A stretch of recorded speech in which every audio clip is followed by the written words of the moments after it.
V dolini Vejar, kot vidimo, vselej veje veter in drevesa so naravna zaščita. Po junijskem neurju, to naj bi bilo tudi razlog za poseg na tem državnem zemljišču, si je revirni gozdar ogledal škodo in predvidel 15 kubičnih metrov sanitarne sečnje. Po ogledu strokovne komisije je pa ta poseg skočil po odkazilu na 145 kubikov, kar pa že po elaboratu oziroma na 10-letnem načrtu presega etat za skoraj 600% in jaz sumim, da je to namišljena sanitarna sečnja. Nad tako velikim posegom v naravo so zgroženi tudi občani in obiskovalci Trim steze.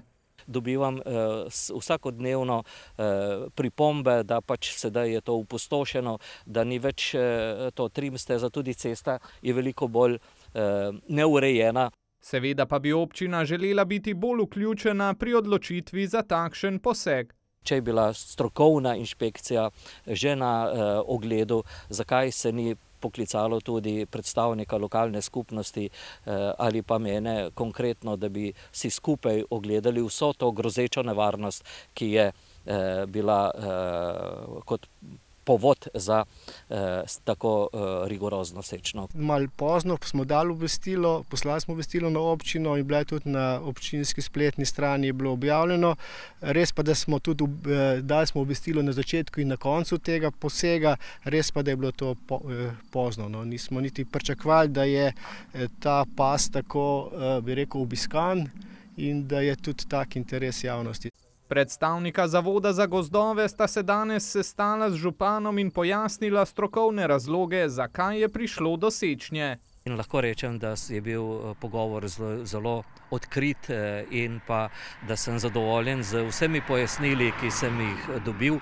Namreč pojasnila so dana se strani strokovnega vidika. Ta drevesa, ki so ostala na tem mestu, so dejansko slabo vitalna, podvržena so in škodljivcem in vetru, tako da je sredi junija si je cel objekt ogledala 3-članska komisija in je sklenila, da treba odstraniti vsa drevesa iglovcev, vse te smreke, ki so slabo vitalne in tiste listavce, ki ogrožajo objekte oziroma tole pot, ki vodi mimo gozda.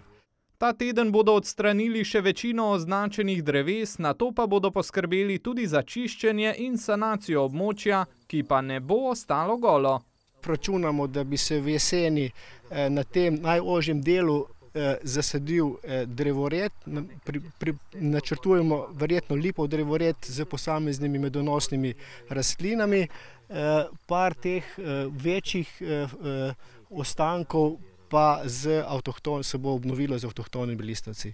Občina bo na zasaditev drevoreda povabila vse ljubitelje narave in Trim steze.